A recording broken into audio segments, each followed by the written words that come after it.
Hey, this is Anna, a.k.a. Ace from League of Distortion. And this is Jim, a.k.a. Arrow, and you're listening to FANTASM Podcast. Phantasm. Maximum terror. That's your target audience, baby! Phantasm. And you know something? I sort of enjoyed it. Phantasm. Sell the metal! Sell the metal! Sell the metal! Sell the metal!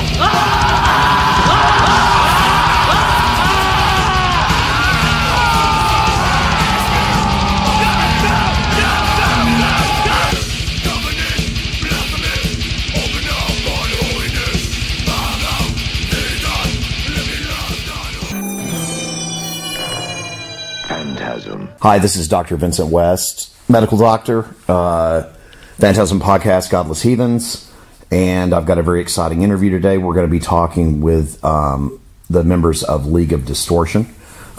They have an amazing record that I was checking out recently. It's very, very cool. It comes out November 25th on Napalm, the amazing record label that is.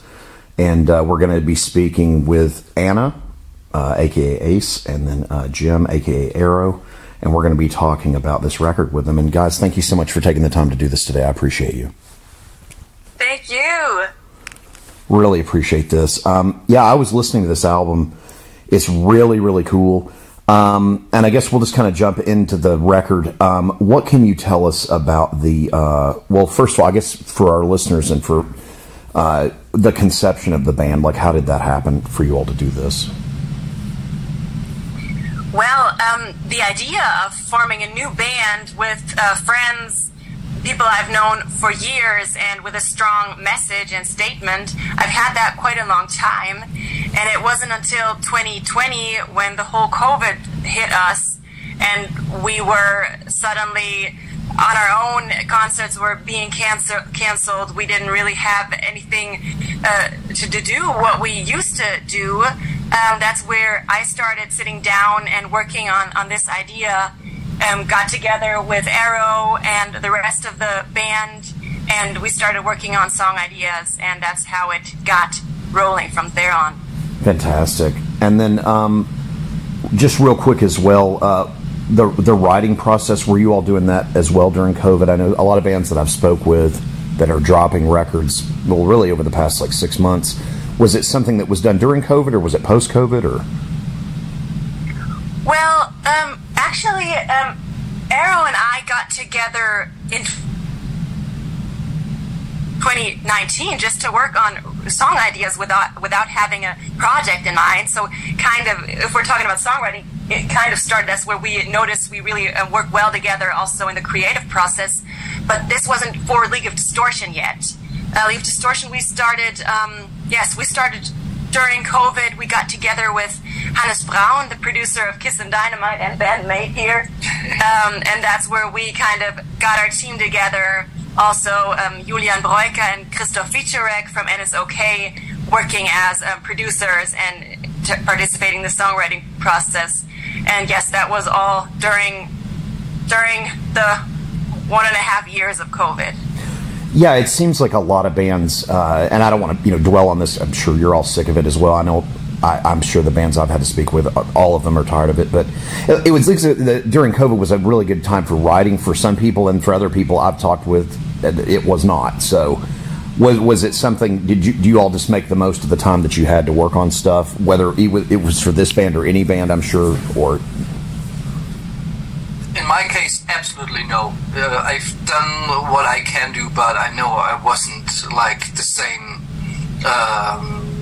from my mind and everything as it was before.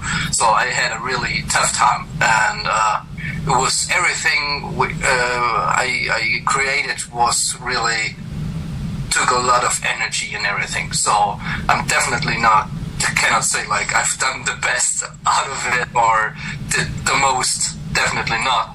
But I got out with a clear mind and not burned out or anything. So it was kind of a healthy way to do, but definitely not like I've put out 100% of what I could have done. So I remember us getting together for songwriting once, where the lockdowns had been pretty tough before, and I took them, we took them pretty seriously, and we got together to work on songs, and we actually just were sitting there and talking and drinking beer, and it was like, we finally are able to be together again and just chat. We don't even have time and time and space in our minds for songwriting. Yeah, because personal, how do you say,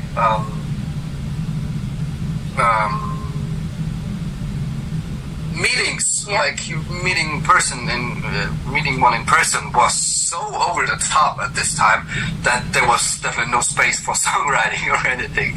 So it was kind of a wild time. Yeah. Well, it's funny because, like I said, you get two answers, and for most people, it was either incredibly difficult during COVID for people, or they wrote 4 records. It's so weird. I'd say something in between. Oh, okay. Okay. In between, there's no left or right. And then this record's so great. Did you all have stuff left over other than the 10 tracks, or was there stuff where was it hard to put the track listing together for the album? We actually did have a couple of songs left over. Sure. But it was it was these. It was a little bit risky to maybe only put 10 tracks on this record, but it just felt like the vibe of these 10 tracks are exactly what we want for our debut album, and there could have been an 11th one, which is good, but we wanted to put more work in that, and then it was but I don't know if this will really suit our first record, and then we kind of talked about it together, and that's how we came up with only taking those 10 tracks, and I think it's like the 10 fingers of my hand. I really think everyone is so important and so good, and in the track list on the perfect spot, and I wouldn't have wanted another track added to. It's funny because different bands I was speaking with, and I wanted to ask both of you this, what your thoughts were on this. When you drop an album like this, like I said, I think the record's great. What are your all's thoughts on following it up with because I know some bands will follow stuff up with a live thing, or they'll go immediately into the next album. But what I wanted to ask you, what are either of your thoughts on releasing an EP? Hey, this record does really well, and it's we don't want to make people wait too long. I know some people are really into doing that. Is that something that you all? I just would be curious, both of you as artists, just what your thoughts are on an EP.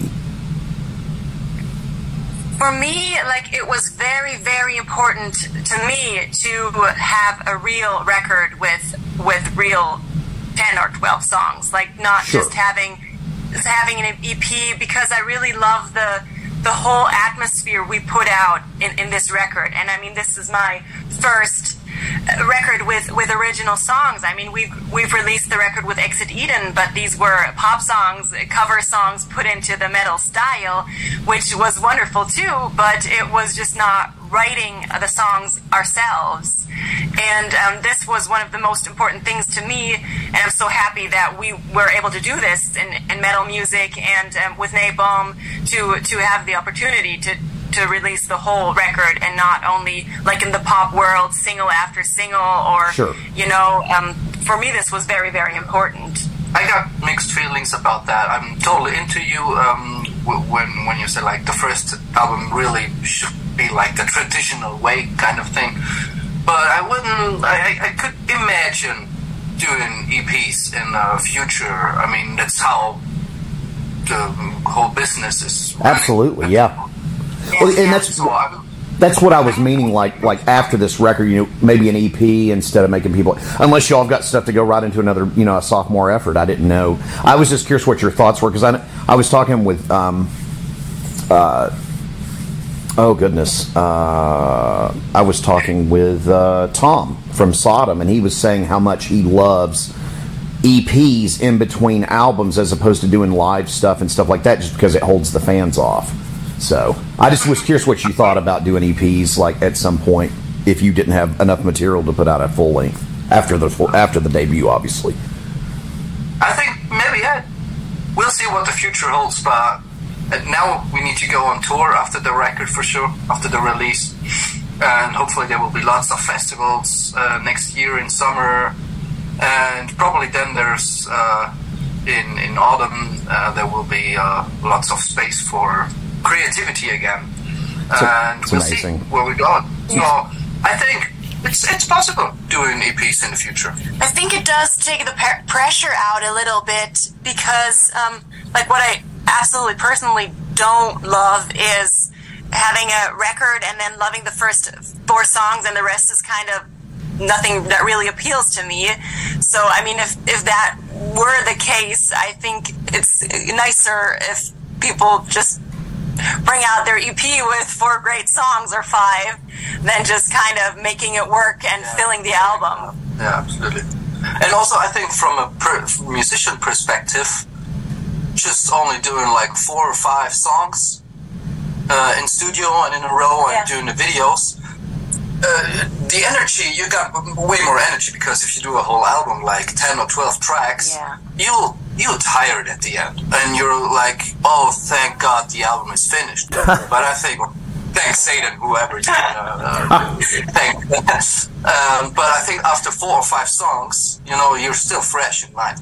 And that's why I love the idea about EPs and stuff. So you've got a fresh mind and you've got fresh ideas for video, and when the whole thing is finished, you've still got like a half an album to go. So I like that idea. Interesting, yeah. Very, very cool. And then as far as the recording process, can you guys both talk about your experiences and just the whole process with that? Yeah, so I'll start with the vocal recordings. I mean, this was great because we were able to record piece by piece, working with Hannes Braun from Kiss and Dynamite, and being close to him. Also working, meeting up, going to the studio from Julian Breuker and Christoph Wieczorek. We split this up. We didn't like have one recording session where we recorded everything in 3 days or 5 or I don't know, but we were able to record it piece by piece, and I think that was special to me because we were able to see the songs grow and to have them added, the instruments added, and to just see how this evolves. And maybe this was because of COVID, because everyone was at home or nobody was on the road. I don't know, but I really appreciated that in this recording time. Absolutely. And it was a totally different time for sure doing an album during COVID. You know, everybody was working from home and stuff. So I think the next album will be much more in a more romantic bandish way, as someone's expecting, you know.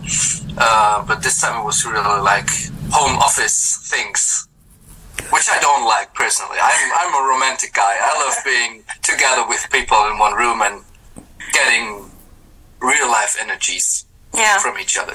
That's actually what I was going to ask. So normally in previous stuff with either band you guys were in before doing this, so just to kind of lead off what you just said, Arrow, is it more, so you would rather be in a traditional recording sense? Like in a studio, in like a really nice, like a studio, maybe tucked away somewhere, or maybe in the city or wherever, and then record that way? Yeah, I think when it comes to songwriting, I think when it comes to recording everything, it's way too complicated and not cost effective nowadays to get a band in the studio for weeks and record an album, right? Although that would be pretty cool. I would love that idea, absolutely, but I also love the idea of not putting all my private money into stuff. Right? Sure. So I think when it comes to songwriting, I'm absolutely thinking the romantic idea would still functioning. But I know when a whole band is in the studio working on the songs, that's really a tough thing to do, because all these boys got their idea and, the drum need to do this and this, and the bass like, oh yeah, that's a good, and there is no way you have a really good outcome on that day. So I like when musicians are getting apart for studio recordings, but for songwriting I definitely love the romantic idea of getting somewhere where it's nice. So you don't even need a studio. You just need a nice room with an acoustic guitar and a laptop. There you go. Fantastic.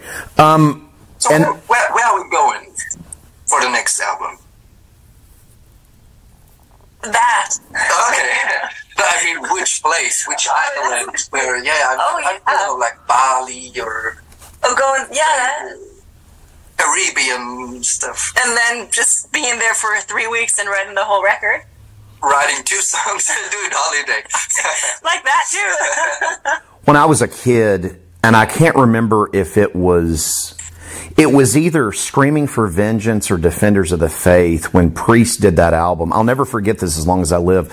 In the liner notes, and I feel bad, I can't remember which record it was. It was one of the records. They recorded the whole thing in Nassau. And I just thought that was the coolest fucking thing in the world, that they were in like Nassau on Sony's dime, just blowing, or Columbia, Columbia, just burning through their money and doing God knows what and recording that album. I thought that was very, even though I like lots of different types of music, that to me was just like the coolest thing in the world. Again, it's from the liner notes from one of those albums. I don't know which. And I remember just being like, wow, that would be really cool. Absolutely. Oh, yeah. But yeah, so as far as the mixing and mastering, tell us, or tell me about that. Like, how did that go? Like did y'all bring in, you all had a producer? Did y'all have say over the final mix, etc.? Yeah, we actually had a producer team of 3 producers. Oh, they wow. split it up. Yeah, the way they arranged it. So we had Hannes Braun from Kiss and Dynamite, Sure. and Julian Breuker, and Christoph Wiczorek.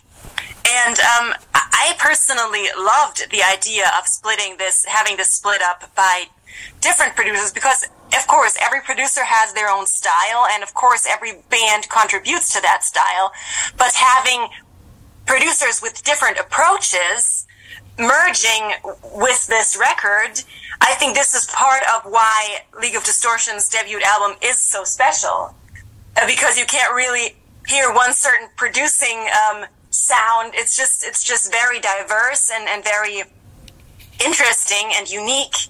And that was, I'd do it again. I think that was great to have more than one producer working with us.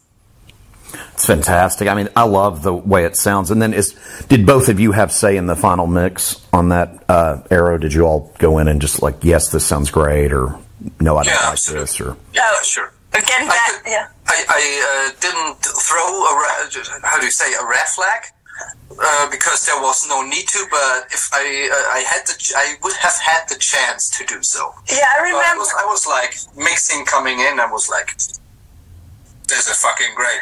There's nothing I would change. I remember us having the conversation for the bitter end with the modulation in the chorus, but that was a song about songwriting and not about the mix. Yeah, we were really happy with the mixes, and that was really hard to let go for me, having the master and really deciding on, okay, and this is how it's going to be now, and that was for me the toughest part. Yeah. I'm an old rock and roll fucked up guy. Like it's the 8th album, like where I play kind of. Just saying. And you get used to let the control, get to the professionals, because I couldn't do better, and I know they can. So fair enough. Do your job, and if I like it, all good, and that's how it got. In the end. Well, it's got a hell of a mix to it. I love it. And let's talk about some of these tracks. Was there some of the tracks you'd like to talk about? Some of the standout tracks on this? I mean, I love some of I guess my favorite title. My favorite song. I'm not sure yet. I'm going to have to listen to it again. I really like the record, but I love the title. Do you really think I fucking care? I think that's great. But was there some of the songs that you all wanted to like talk about that you thought were kind of highlights on the album, or? Yeah, I think starting with Wolf or Lamb is like the really great song to introduce us, to have like the mindset, to have this distortion and this heavy way and approach, and also have the soft approach to it. I think that's like also opening up to, of course, being there on the metal side, but also opening up to maybe a poppier approach. I really love that. For me, I'm a Bitch is also a song I like to talk about, because that's one of the songs with a very strong message, also in a feminist way, and also in social topic. And that's what we like to do with League of Distortion, talk about things that are important to us, and maybe some bands or people don't want to hear it or don't want to talk about it, but that's what it's about for us. We want the people to think about our message and our standing, and we want them to relate to that, and maybe to even rethink old ideas and ways they think. Oh, it's great. Talking about that, like another really important song is Sins, I think. How is it called? Sin? Sin. Sin. Yeah. Just Sin. Oh, I'm sorry. It's like the working title. We changed that a lot. Mixing working title with original is so difficult. Like every time I post something on Instagram, it's like, don't post it like it's on the set list. Think about how the whole song is written down, actually. So Sin is also a really important song on the record. And talking about guitarist things, I think My Revenge is the most show-off song when it comes to from the musician side. I think there's always roaring in the rehearsal room when it's called, now My Revenge, and everybody, yes, let's bring it up. That's true. Yeah, and LOD is for me also very important. It wasn't even our intention to have this song with our band name, to write this song, but that just came naturally, and it was like, hey, how cool would that be if we had a song would just be the initials of League of Distortions, LOD, and then I think that turned out really well. I can't wait to play that live at a festival or at our tour coming up. Yeah, so there's a bunch of special songs. Yeah, and it's working great live. LOD and My Revenge as the final. I love it. Love the live set. Yeah. Can't wait to go. Wow. That's fantastic. Absolutely. And then this is just, and forgive my ignorance on this for asking this, I'm just curious. Do you all, is it just going to be League of Distortion? I'm assuming you all don't get into other bands, you've been's material on stage, or are you going to do stuff from, the other bands that you came from? Or is that something, because I was just curious, because I didn't know. I know some bands do that, some bands do not. It's like, we're not doing that, that's why we're doing this, but I was just curious. I think we never talked about that, but my opinion would be pretty clear that League of Distortion stands for itself, and that we don't mix songs on stage from the other projects we're in. Okay, I rehearsed Painkiller for like the last couple of days. Oh, but I think you meant the song the bands were in, not just. I mean, you're not. Okay, I got the question wrong. Oh no, I didn't mean. I definitely don't think you all are a cover band, but. Yeah, sure. But I mean, we played Painkiller before, so I think that's cool. Hey, that's cool. No, there's nothing wrong with that. There's nothing wrong with that at all. No, absolutely. Not at all. Makes me feel old. I saw the Painkiller tour with a band that no one had heard of called Pantera opening for them. Oh, crazy! Oh my gosh! No one heard about that back then. No, well, I mean that was their first tour. They had just signed with Atco Atlantic, and Pantera was on the bill. I didn't know who they were, and I remember going. This was like '90, and my uncle took me. I was like 15, and my uncle took me to the show. He was stationed out in California, and then I was a fan ever since. So that was. But no, Painkiller's always good. There's nothing wrong with playing a Painkiller if you feel like throwing Painkiller into your set list, but. But no, I was going to ask you, so you've got this great tour coming up. We've got Caliban, and then Resolve, and then I can't pronounce that one band. I am so sorry. Anaske? I'm probably fucking that up. Can you all hear me for the tour? the tour you're doing? Or did I lose you? Oh God, I lost you, didn't I? Can you guys hear me, or did I lose you? I lost you. Oh shit. I don't know what just happened.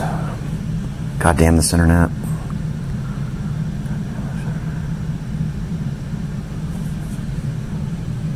I have no idea what just happened.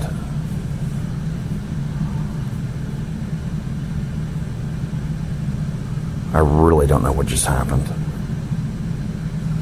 Corey, if you can hear this, I'm in the middle of doing the League of Distortion album thing for Napalm, and I just lost connectivity with the band. No idea what just happened. And I'm running out of time too, so...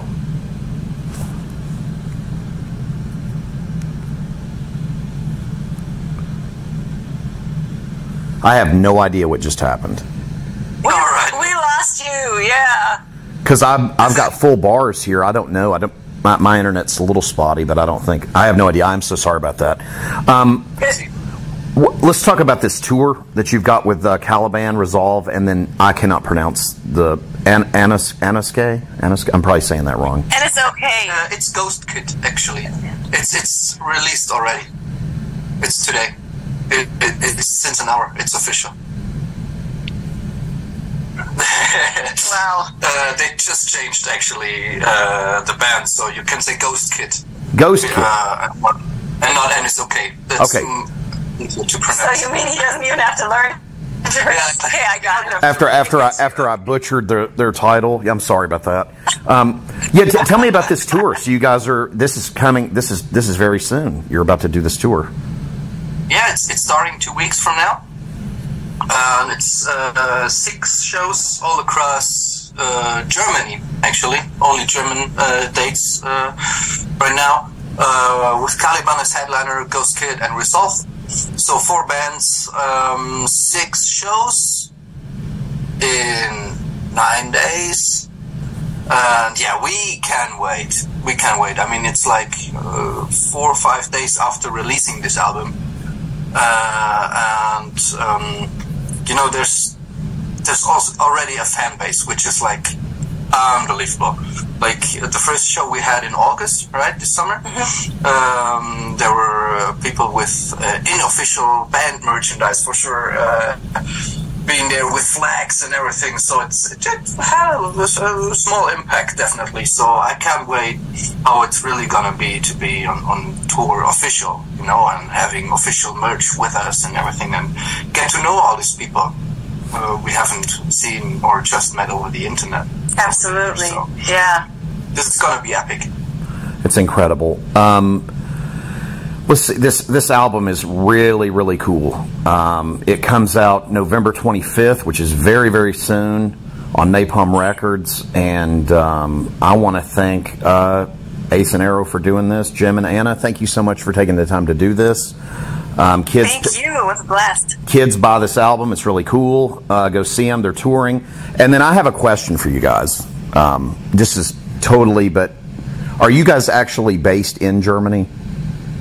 Yeah, we're based, or I'm based in Stuttgart. Yeah, in Mannheim. Yeah. This is a weird question, but my hero Tom Brady just played in your country, from the Buccaneers, and I guess it was at this soccer stadium looked amazing. I know nothing about soccer, I apologize, but it was this beautiful giant soccer stadium he played in. Do you know what I'm talking about him doing this? Yeah, absolutely, because I'm not into soccer either, so I know more about the NFL. Really? And I wanted to go there. It was in Munich, in the Allianz Arena. Buccaneers versus Seahawks, right? That's it, yep. Absolutely, and I wanted to go there, man. I'm a big fan of Brady as well, but I like the combination of Gronk and Brady. Love these two. I love Gronk. He's just like, so funny and so a happy guy like I am, you know? And I wanted to go there, and you could pre-assign for the tickets, and the day you could have bought the tickets, I was in line the 500,000 on the waiting list place 500,000. Like 500,000 people were before me, so My God. I had no chance to get any ticket for that.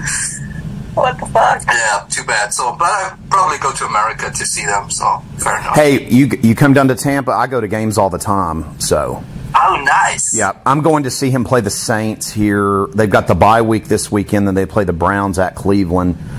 I think they should win that, and then we should wipe the field with the Saints this year. It should be personal.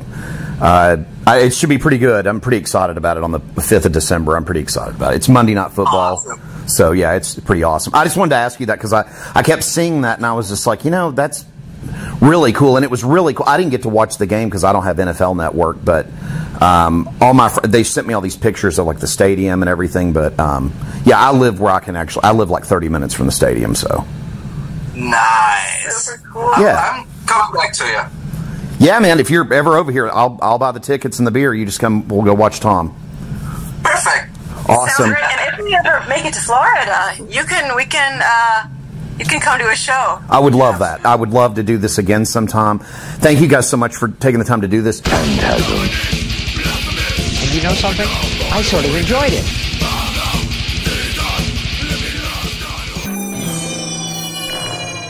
Phantasm.